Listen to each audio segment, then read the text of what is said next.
write about. Trying to figure out what it's all about. Existentialist. Am I worth anything or just this gown? I don't know. I don't know.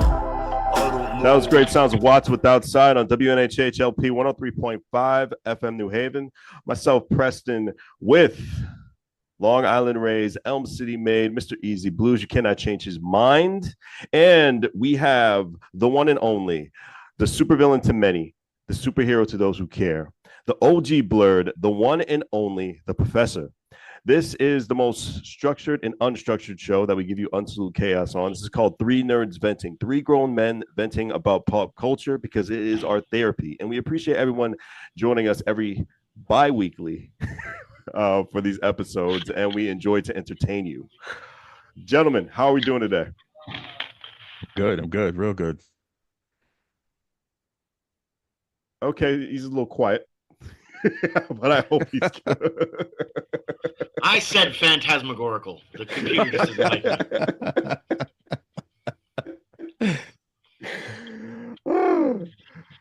Gentlemen, it is so great to see you. Let's get into it. Let's celebrate the bad. Who are your Mount Rushmore for iconic villains in pop culture? Your Mount Rushmore for iconic villains. Anybody can go first, or I can go first. Or if anybody has to switch up, they can go right ahead. Professor, I see you smiling. Do you want to be the main event, or do you want to be the opening act? Maybe the main event on this one, because the main it's event a little controversial. It's a little controversial. I got you. Let's go for my Mount Rushmore. My Mount Rushmore for villains. I'm going to give myself the Joker. He's my number one. Joker is definitely my number one when it comes to villains. That is an absolute must for the Joker. With the recent events of a show that I saw on Max, I'm going to give it to the Penguin. The Penguin is my second for Mount Rushmore. After seeing the narcissism of Colin Farrell's character, which was done to perfection, these past 8 episodes I saw on Max, the Penguin is going to be my number 2. The most updated recent version of him. A number 3, I'm definitely going to give to Dr. Doom. With us nerds, it's definitely no question of Dr. Doom. The intelligence he has and the best structure he has to his chaos. So Dr. Doom is a good 3 for me. And a number 4, you know what? Number 4, I'm going to switch it up. I was going to say Magneto, but number 4 is going to be a certain version of this character. It's going to be William Dafoe's Green Goblin. That is my number 4. That is my number 4. So those are my 4 to be your opening act of Mount Rushmore of villains. Easy BlueZ. I'm going to pass the mic to you. All right. Well, I'm of course going to take it in 17 different directions. Go right ahead. I'm with it. Just putting number 1, and I'm actually shocked it's not in your lineup because he's the best villain of all time. And at the end of the day, I mean, to quote Chasing Amy, the biggest crime in this entire movie is you take this big black god and you take off his helmet and it's revealed that he's a shriveled white man. I'm talking about Darth Vader. Darth Vader is by far the best villain of all times. Agreed. So I have to put him there. And the fact that they do that in pop culture makes it even better. Number 2 is the Joker because he's the most fun I've seen when it comes down to chaos. Of course, number 3 for me is the Borg. The Borg, break it down. The Borg. You don't know what the Borg is? Break it down to me. Interesting. Yeah, well, the reason why it's the Borg, because look, man, I hate conformity. We all understand how much I hate conformity.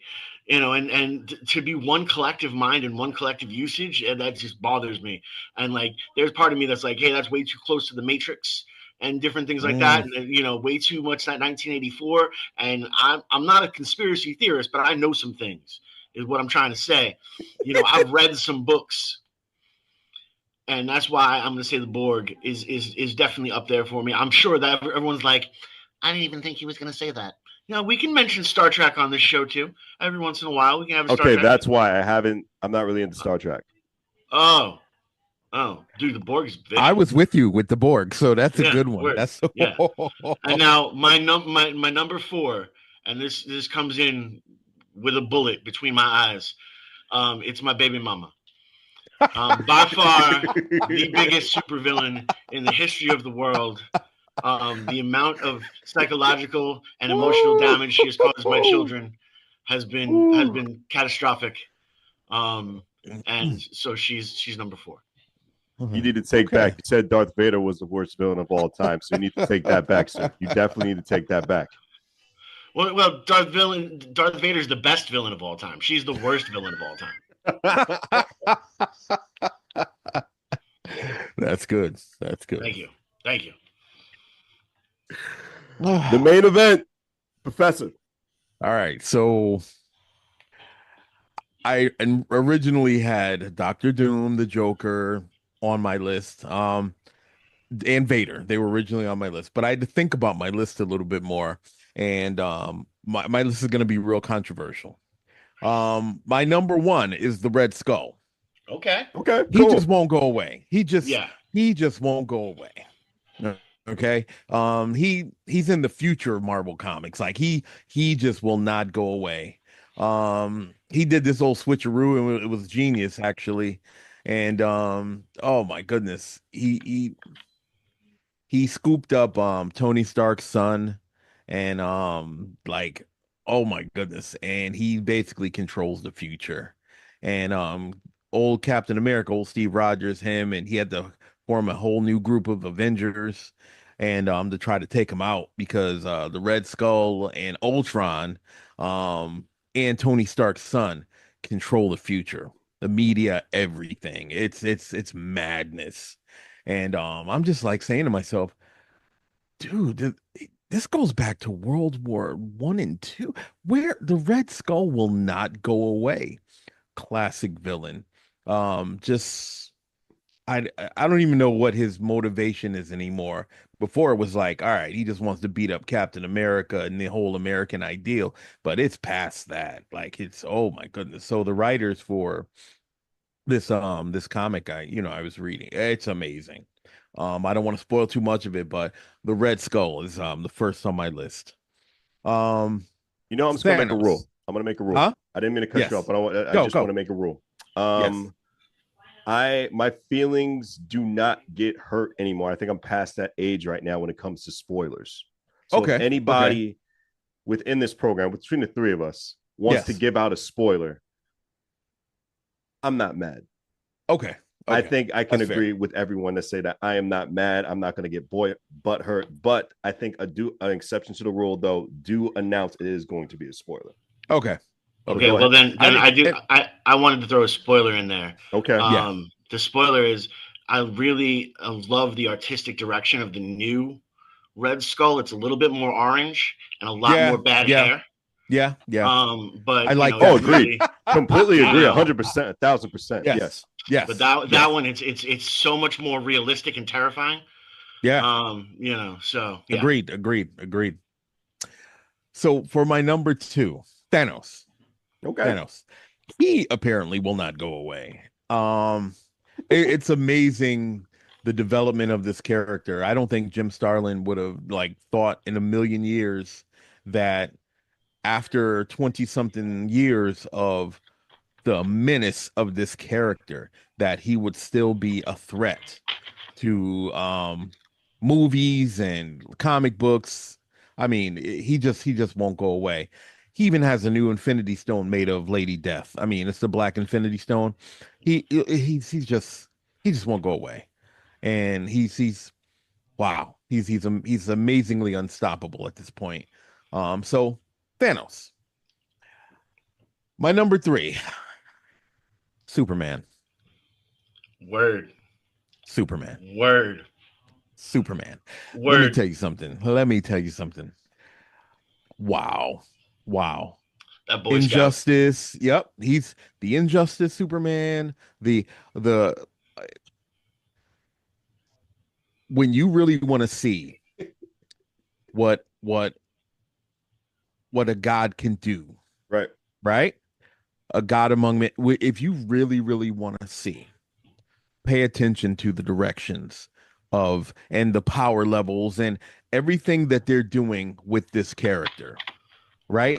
When he turns, he doesn't just turn, he turns like he's the worst. He is the absolute worst. He's when you see him in this light, you'll never see him again as that Boy Scout that you can trust. You're going to look at him sideways every time. And I love it. I love it. I love it. The fact that he can be that nefarious and that, like, you know what? I'm just going to kill you, Superman. That is, I always thought he was a threat from the Super Friends days. Yeah. You can tell he always held back, even back then. So, like him fighting Bizarro, he was like, it was laughable because you knew him being challenged by Luthor. It was always like, you knew he could just burn him down any second. All right. So I don't know if it's the many times that he's died or how many times Lobos beat the brakes off of him. I don't know what it is, but this new Superman, he can't be trusted. I'm sorry. And them doing like the Injustice thing where, you know, and he's not to be trusted. The Justice Lord Superman, he can't be Omni-Man, he can't be trusted. Right. So that's my number 3. Gonna put Brightburn on that list too. Yeah, absolutely. See, you get it. He cannot be trusted. Well, Hyperion. I mean, what about the boys? Yes. Homelander, yeah. Yes, Homelander. I mean, Homelander is written as per Superman as the D-bag that he actually is. I just remembered that we're on what type of radio we're on, and I wanted to get more into it. And when we're talking about the boys, how do you not, like, I'm trying to figure out how to mention certain scenes. You know, all I know is no one wants to sneeze when you're inside. Right. You know what I'm saying? It's the fact that you have to censor yourself. That right there explains the level of a threat that this person is. Yeah. Hyperion with the Squadron Sinister, right? They're the evil versions of the Super Friends, right? From way back in the day, and now he's like a massive threat to the universe. So when I tell you that Superman is a threat, he is a level 1000 threat. He is a level 1. If he ever, and we've seen it when he's turned. So I'm telling you, he's a problem. He's a problem. Now, drum roll, please. Oh, that wasn't the controversial one? Yeah. No, it wasn't. Bring it. No, it wasn't. That's why he wanted to be in the main event. Bring it. My number 4. Grandpa Joe, Willy Wonka and the Chocolate Factory. What? Let me tell you something about that, Buster. Let me tell you. He knew from the beginning. That he wanted to give Slugworth that candy, right? He knew he wanted to sell him. He didn't. Let me tell you something. He's been laying in that bed for 20-something years while this little kid has been doing his best. His mom and now the little kid, and right? He's been laying in that bed, right? And he's been talking these fantasies about the chocolate factory. And old Slugworth did this and this person did that, right? He's been laying in this bed, right? Charlie gets the golden ticket. Now all of a sudden you can walk, sir. Now you can walk and you could dance and sing, I've got a golden ticket. You can do all that now, sir. And you want to be the one to go? I'm thinking the mother was going to go, right? But who would have been there to take care of them? Well, Grandpa Joe could have. He could have gotten out the bed and helped everybody out. But no, he wants to be there with Georgina. And all right, okay. But then they get into the factory, right? He don't let him. He has him sign the thing without even looking, right? That's fine. Whatever. He suggested he steal the fizzy lifting drinks, right? And that's the true. ceiling had to be sterilized and all that stuff. And right, and then they get the everlasting gobstopper, right? And instead of saying, you know what, I dropped the ball here. Let me pull this back. No, he's like, Slugworth's gonna get this everlasting gobstopper. He was about to mess everything up. Word. Right. He was, let me tell you something. The whole time, he's egging the other kids on to do whatever they're going to do and laughing and ha, ha, ha, ha, ha, just watching everybody go down. Right. And then at the very end, when you could have just played the role and let Charlie give him the everlasting gobstopper, right? And then fine, right? But instead, you're like, oh no, we're gonna give this to Slugworth. He was trying to ruin everything. Right. He is the ultimate supervillain. I stand by that. You know, everything in that movie. Honorable mention: the parents from Home Alone. Since you brought that up. yeah, those. Absolutely. Since we're going that direction, the parents of Home Alone, right? They should have been more responsible. And if they weren't so affluent, there would be a lot of DCF calls. But because they're so affluent, I agree. You know, there are certain people that can't leave their 14-year-old at a park while they work a shift at McDonald's. Yep. Without losing your child, but these guys, you know. Yep. Agreed. They are definitely a privileged family. That's all I'm saying. Yes, super privileged. They're very pasty.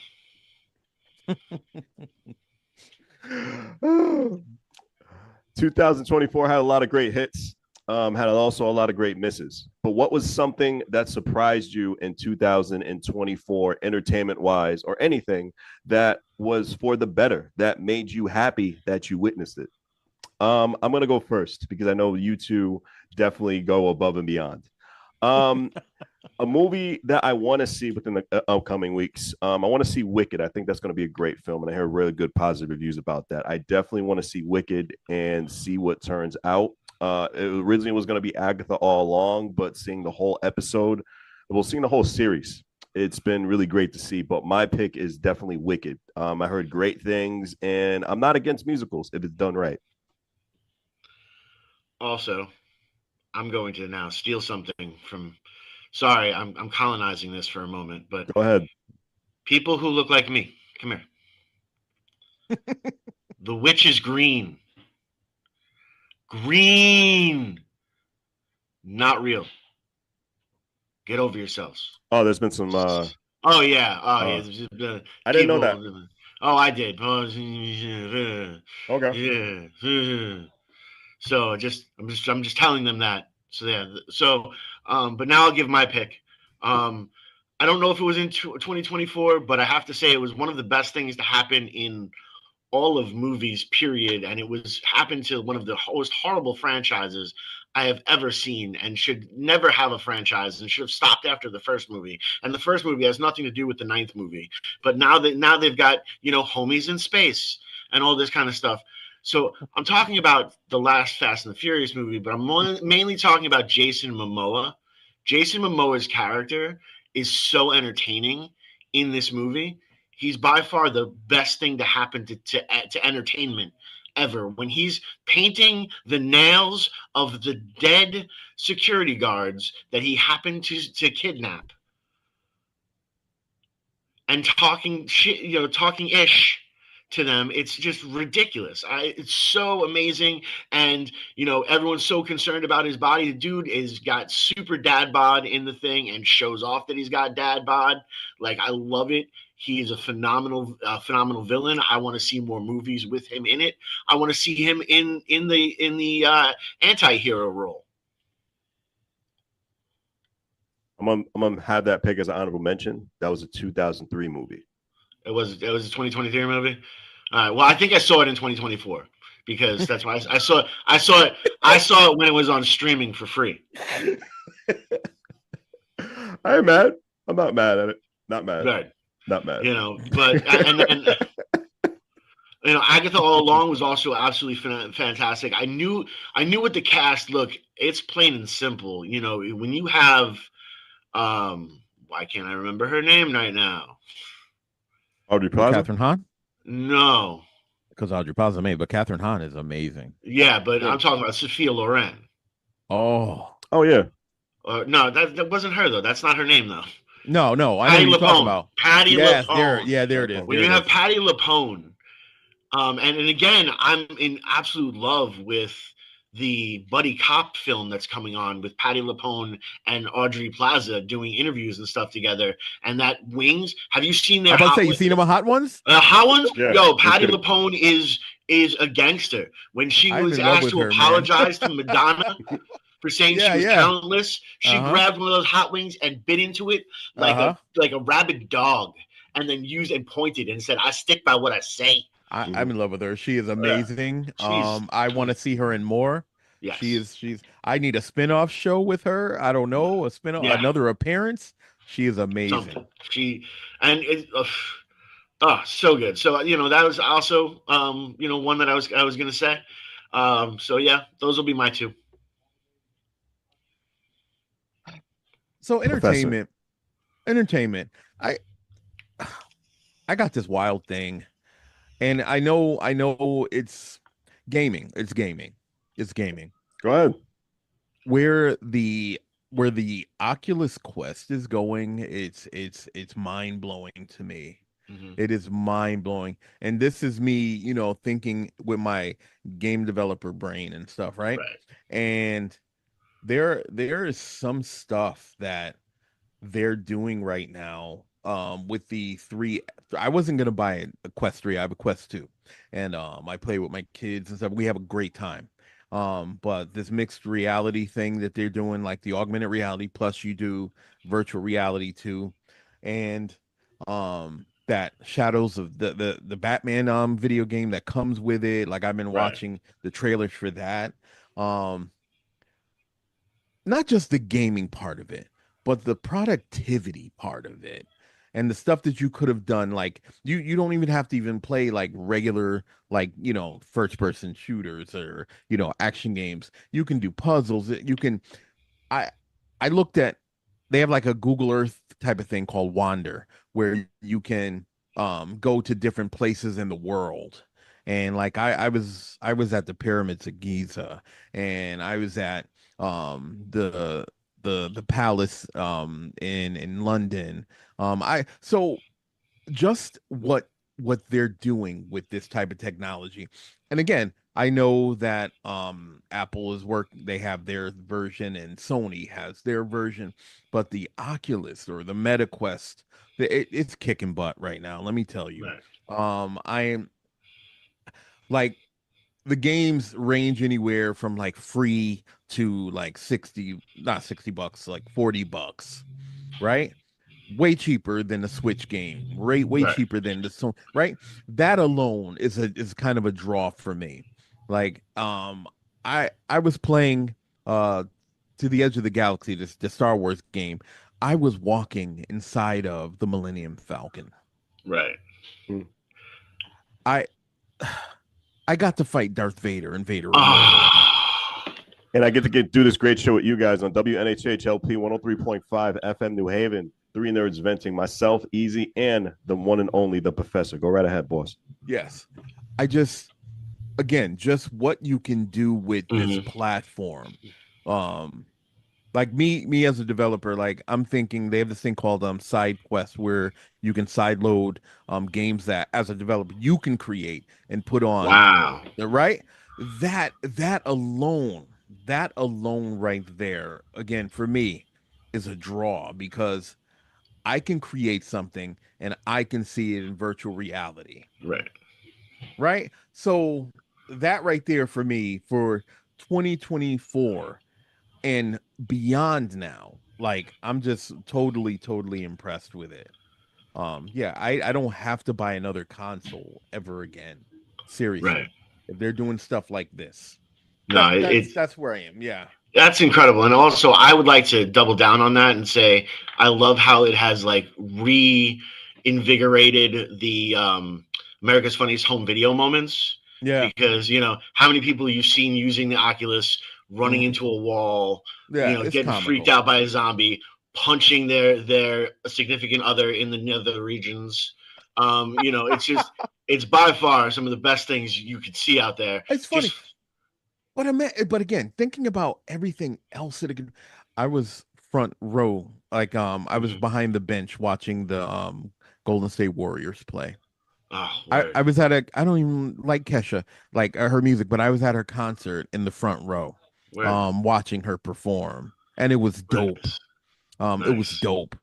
I was at a nightclub in Horizon Worlds, right? I was in a nightclub, a comedy club, watching a comedian, and I'm just chilling right there talking, hey, how you doing, talking to people from other parts of the world. That freaks me out, dude. It That is freaks me out, though. amazing. That hits that conspiracy theory and like the Borg stuff for me, bro. That hits that point where I'm just like, it's a little bit too. I've seen Strange Days. I mean, have you seen Strange Days? I have. I've seen Strange Days. I'm waiting for the little chip that you put inside, and then you're gonna find out that there are a couple of congressmen that are putting the chips of like dirty little boys and stuff in there, and there's problems. No, I'm worried about it. I'm worried that this technology is going to lead to really, really nasty things. Listen. I'm also worried. Again, the conspiracy theory in me. I'm also worried about some of this technology because of the power. And if you remember Wally, how like everybody had the thing on, and then they became like really big, and they couldn't walk and do anything. I do worry about that stuff too, but I'm just like it's a marvel to me right now. Like what you can do with, and again, it's just not gaming anymore. There's just so much that you can do. I'm just impressed. So yeah, there we have it. I'm impressed. I am thoroughly impressed. That's all I gotta say. You knocked out the park. You really did. Yeah. When you guys come hang out with me, I have a couple of headsets. I have like 2 headsets. Just seriously, keep a camera running because I'm gonna hit something. We should make some money. You know what I mean? Like I am a fluffy bearded dude that's all tatted out on an Oculus. That and I'm probably gonna scream like the high pitch. Ah! You know what I mean? And it'll be the funniest thing. We'll rule TikTok forever. Yes, we will. Speaking of hits, one hit wonders. Which TV show or shows had so much potential, in your opinion, that were gone too soon? Lovecraft Country.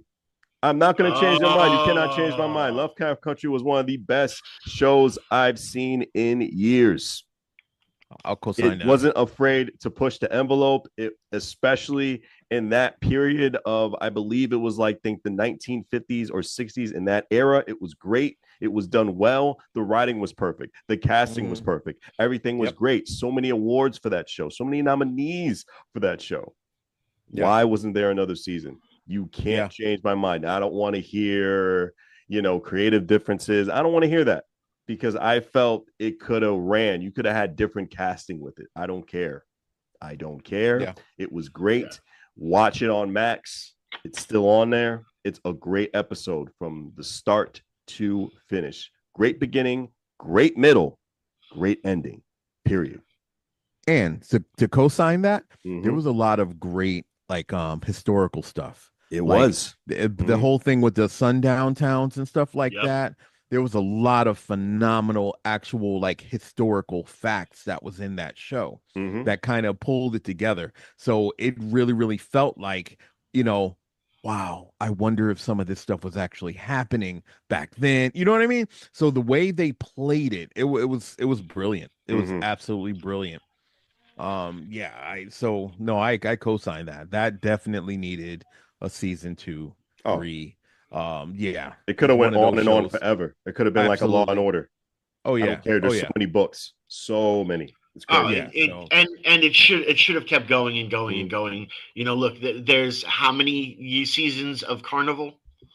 Carnival was a great show, but it wasn't as impactful. It wasn't pushing the same the same type of envelope. It reminded me a lot of and I have to say, it's made it more than one season, but it needed to stay true to its roots in the first season. And it needed to continue to go on. It should continue to go on and on and on and on and on and on and on. And I will die on this battlefield. But my choice is Black Lightning.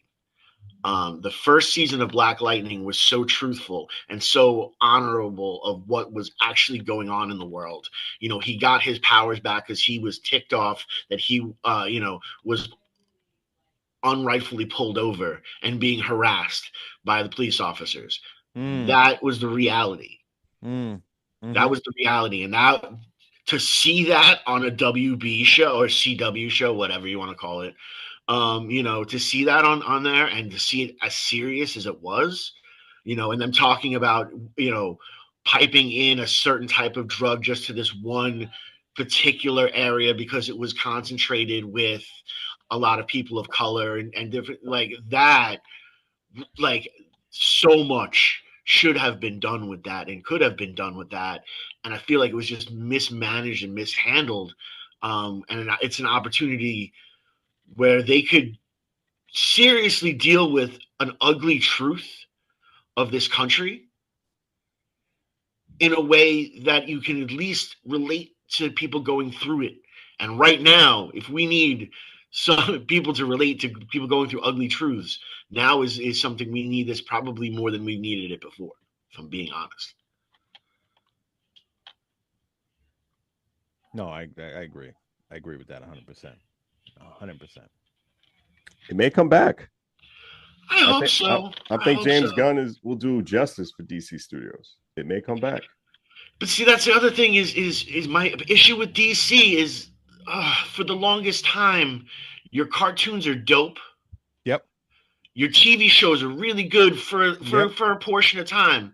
Stop making movies. Stop. Right. I exactly. think they're gonna knock it out the park next year. I really think so. I'm 100% confident. Man, yeah, and I hear the Mets got a chance to win the World Series too. It's just Jets are gonna win the Super Bowl. Creature Commandos is coming out next year. We got Peacemaker coming out next year. No, all right, there's good stuff, but all right. But Peacemaker's also not a movie. Right. Peacemaker's the TV shows, show. The TV shows have been dope. Yeah, it's been good. I love. Excited for Superman? Come on, next year the Superman. No. I know you want to see that, man. I know in the fiber of your being you want to see the new Superman coming out. I know it's going to be an exciting movie. How many do we need? How many do we need, though? What? How many Batman? Out of origin story. How many? Come on. I'm done. I think it's going to I'll watch it. I'll watch it when it comes on like Netflix or whoever. But I'm not going to. You know you want to take the trip to the theater to sit down and watch that movie. You know you do. No, because here's the other thing. I don't want to be around other people. These things need to like give me an opportunity. No, matinee, man. Yeah, you want it when New Haven was strong enough and we had a theater in downtown New Haven, then yes, I'd hit a matinee. But me to go all the way to the Milford Mall to go see something, it's not worth my time and my effort, and especially isn't worth my time and my effort for a story I've heard 1.5 million times before. In fact, why don't you just reshoot the Bible story and call it something else? I'm sure there's a market for it right now. No. And again, I dig James Gunn's work. Mm-hmm. I do. I think he's gonna do a great job. I think I'm not gonna doubt that. However, I've seen these characters already. I've seen them all before. Like, you want to really impress me? Do the Question. Mm-hmm. Do him. Yeah. Okay. Do Adam Strange. Do him. Do some characters that are outside. That's how the Marvel formula worked. They were picking characters. He was a part of that, though. He was the reason for that. Well, he has a chance. He has a chance. He had a chance then. He blew the chance to me. He had a chance. All right. He had a chance. We're getting Mr. Terrific in the new Superman, which I'm excited for. I saw the Mr. Terrific in the TV show. I liked him. Mm-hmm. All right. We're getting Booster Gold. Booster Gold's going to be funny. Yeah, but Booster Gold's not going to be who Booster Gold should be. Booster Gold should be none other than, and now I can't remember his name. Nathan Fillion? Nathan Fillion. That should have been Nathan Fillion. That's it. From day one. Nathan Fillion is going to be a Green Lantern, bro. He's not Guy Gardner. I'm sorry. He is not Guy Gardner. He's going to be Guy Gardner, bro. He's not Guy Gardner. Let's be patient. Nathan Fillion is not Guy Gardner. What they see and see what they put out, and then we can judge and talk. Nathan Fillion is two things. Look, man, I've been on a lot of blind dates that have ended with that exact same statement, and it hasn't gone well. But Nathan we know Fillion what we're seeing. It's not really a blind date, you know. Listen, Nathan Fillion is two things only. Okay. Right? He's Booster Gold, Yes. right? Yes. And he's Nathan Drake. That's it. Yeah. Listen, That's it. I think Marvel should have cast him as Wonder Man. I thought that would have been good. I agree. That would have been awesome. I agree. He should have been Wonder Man. Do I think Perfect. Candyman's going to do good as Wonder Man? Absolutely. But I'm not feeling it. I'm not feeling either. it. I'll watch it. Yeah, I'll watch it, but I'm not feeling it. I'm absolutely not feeling it. Yeah, I'm gonna watch it from the comfort of my own couch as I'm flipping through channels because there's nothing else to watch and I have insomnia. Right. That's it. It's not gonna work. So I'll watch it. Matter of fact, I'll pay for the matinee tickets for Superman. Come July, we'll see Fantastic Four, and then we'll do a double feature. Fantastic Four, then Superman come next year, 2025. You know what I'm saying? If you can afford the popcorn and the drinks, I'll pay for the. I got the popcorn and the drinks. No problem. I'll pay Disney. I'll pay Warner Brothers for Superman. All right. And I want to see you people. That's horrible. You people? What do you mean, you people? You angry Superman haters sitting next to me. And we're gonna enjoy ourselves, and you're gonna be proved wrong. I'm gonna talk ish the entire movie. I'm gonna talk ish the entire movie next year. It's gonna be a great film. I'm sure it'll be a fantastic film. And I'm gonna have my little notepad. Taking notes. I want you to have your notepad. I want you to point at the screen. I want you to point at the screen and tell your frustrations, because it's gonna be a matinee. No one's gonna be there but us. Oh yeah. You better believe that's gonna happen. You're not. And talk your truth. I'm censoring myself. And talk your truth. You better believe that. Screen. I know. I've resulted in calling it ish. I follow the Usos channel and I call it ish. I was like, I'll be talking a lot of ish. Be an ish-filled afternoon. Professor, though, talk your ish. I want to know your pick. So this one is it's not a controversial thing. It is just a quality show that was amazing, but it only got one season, and I, for the life of me, can't understand why. It was driven by J.J. Abrams, right? Mm-hmm. It had two great actors killing it. It had Carl Urban and Michael Ealy, Almost Human. That show was phenomenal. It was phenomenal. And what was really interesting about it, it was like a double whammy. First, you had this android, right? That was being racially, they hated androids, but he was a great detective, right? And he was black on top of that. So he gets the double whammy for that. And how they navigated through that, right, was brilliant. It was brilliant. The action was amazing. So it was like kind of The Vision, if we're being honest. It's kind of like The Vision as a detective with all these people on his back, right? Because he's a detective, but there's this weird thing, just like The Vision, he has like some emotions, and he's autonomous. He makes his own decision. He's not just I'm this set thing and I'm gonna do what the man says and this and that. No, he has opinions. He's not going to do something just because he's being told to do it. He's doing it because it's right, because it's fair, because it's honest. He cares about humans, even though they hate him. It was written brilliantly. The acting was on point. The storylines were amazing. The fact that this only got, and I don't know if because they ran out of the budget. I don't know what happened to this show, but this show could have lasted seasons and seasons. In my opinion, this was money well spent. YouTube it, whatever you got to do to find this show, watch it. You will be from episode 1. You'll be thoroughly impressed. Again, a monumental crime that this didn't get a second, third, fourth, fifth ongoing season, because this show was written brilliantly.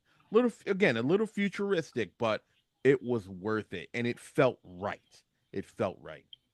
That is my pick. Almost Human.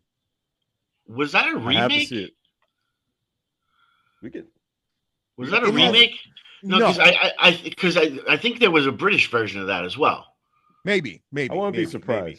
I'm not sure, but I'm gonna look it up. What, yeah, please. Yeah, I tell you what, that show was amazing. What there was a video game that was kind of like it too. Detroit something. I forgot the name. It was of a that movie. one, Easy. It was a movie. It was a movie. I'm sorry, 1974. I said okay. But let me tell you, this show should have been a series that was like ongoing. The way that the different directions you could have taken it. I mean, it was just brilliant. Word. Just brilliant. This cast is amazing. I'm trying to tell you. The cast was amazing. The acting was on point. The action, the drama, the scenes where he just had to like play a detective and like solve stuff. Brilliant. It actually has Michael Irby in it. I think that's how you say his name. And he's one of my favorite actors. He was played such an incredible role in Mayans, and he's so believable. And then he goes over and he's in the Barry. He's in Barry as this flamboyantly like gay gangster from I think the Ukraine or something like that, or and he's so amazing to see this guy play literally both sides of a coin. Really, I need to take a look at this. It's an amazing show. It's an amazing show, and it's funny because it's one of those shows because of one, how it's written, right? Even though it's a bit futuristic, it's not like RoboCop, like uncomfortable for futuristic. Right. It's not Demolition Man, uncomfortable future. No, it's proper. It's proper. Yeah, but who doesn't want to know about the 3 shells? Everybody does. I mean, everybody. But yeah, I got to tell you, this is my pick. Absolutely. Right. Good pick. Does anybody have an honorable mention? Firefly. Oh yeah, word. Actually, yeah, we probably should have put that in. It should have been everyone's answer at that point. Firefly. The great Nathan Fillion. Yeah, Firefly is definitely the biggest. The gorgeous Gina Davis. Oh my goodness. Yeah. Let me tell you something about Gina Davis. If she didn't get with Lawrence Fishburne, I was gonna become an actor just so I could find her. She's oh my goodness, she is gorgeous and an incredible actress. Everything she touches, you know what? Even Cleopatra 25, she was rocking that. She was rocking. Look, I didn't care about anything else. I wasn't even really paying attention to the show. I was just watching her. She's an incredible actress. Oh. See, I think that's great. That's kind of like Anthony Hopkins. Anthony Hopkins could be reading the back of a Lucky Charms box, and I would be entertained. Yeah. Just by him cold reading it too, just be like, "This is fantastic." Yes, but yeah, it's man. So that's my pick, my honorable mention right there. What a great show! The movie was amazing too. Serenity. The movie was amazing. I gotta see Serenity. Oh my. Come over to the house. We got it. We have it. Just come over to the house. What? I gotta see Serenity. I have the whole collection at my house. Do you? Yeah. Easy introduced me to Firefly a couple years back. It was pretty good. Easy introduced me to that. But I gotta see Serenity. Well, here's the thing. I now I have to put my one that is hopefully getting a third movie. But it definitely needs to be a lot. Both of the first movies were cult classics for different reasons too. But the honorable mention would have to be the Boondock Saints franchise. I feel that taking the way that it really is going to go, and how they were kind of going to become agents of the actual church itself. I thought that was really interesting. The angles that they were supposed to go in. I hope we get the third movie. If you're listening, you need anything from us, we can help you write it. Well, we'll be in it if you want. That's fine. I can play like some dude that you off in a peep show. There you go. See, I had to find the right words again. You know, so I'm just saying I'll play that part if necessary. Easy, your prayers have been answered. Their filming is scheduled next year in 2025 for Boondock Saints 3.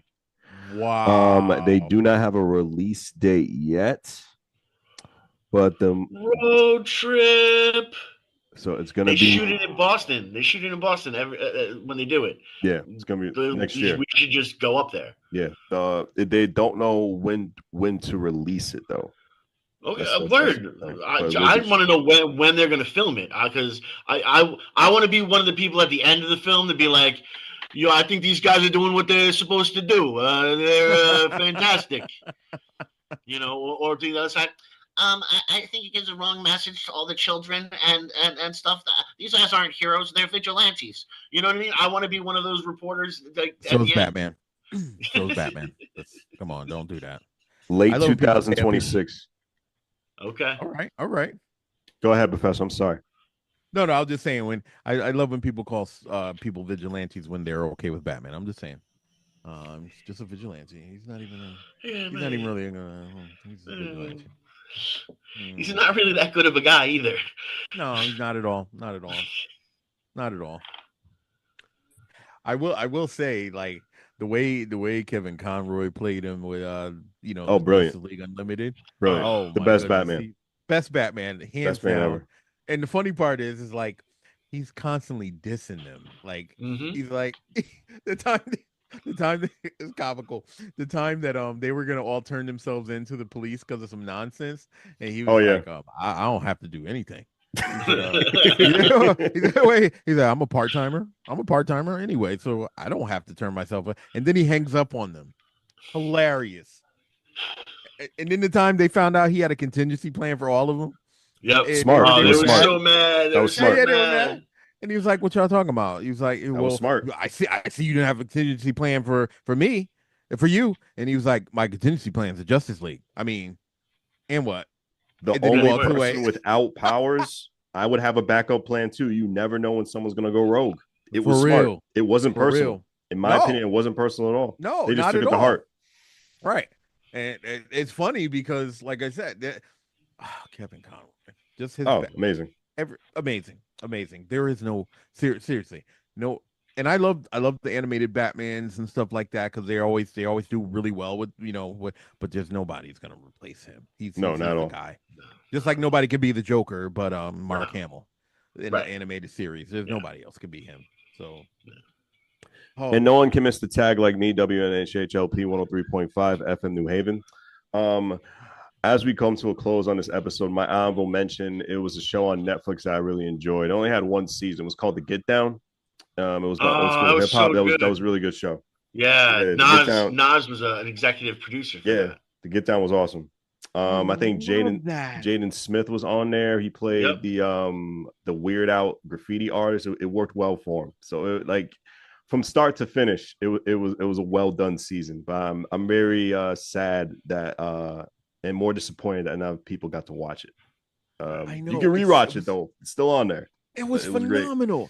Just seeing Flash become who he was. Yep. And just learning. Oh man, learning about the crayon. Yes. Just oh my.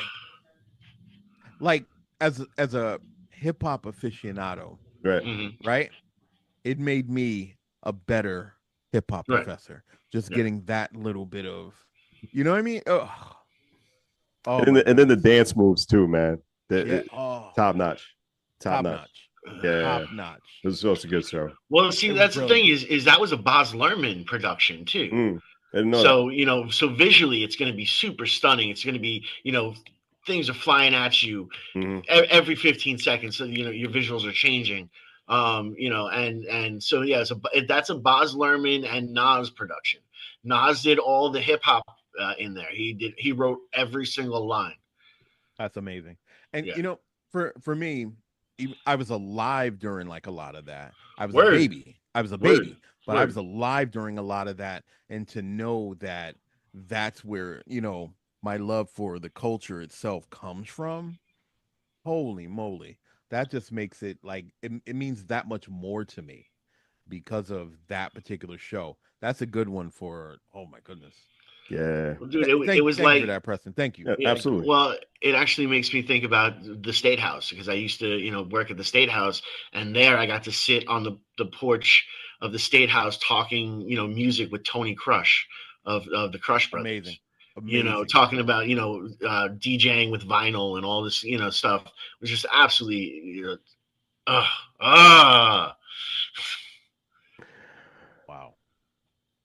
My thoughts exactly. This has been volume 10 of Three Nerds Venting. Myself, Preston, Easy, and the OG Blur the Professor. Thanks for joining us with our therapy of nerd chaos on WNHH LP 103.5 FM, New Haven.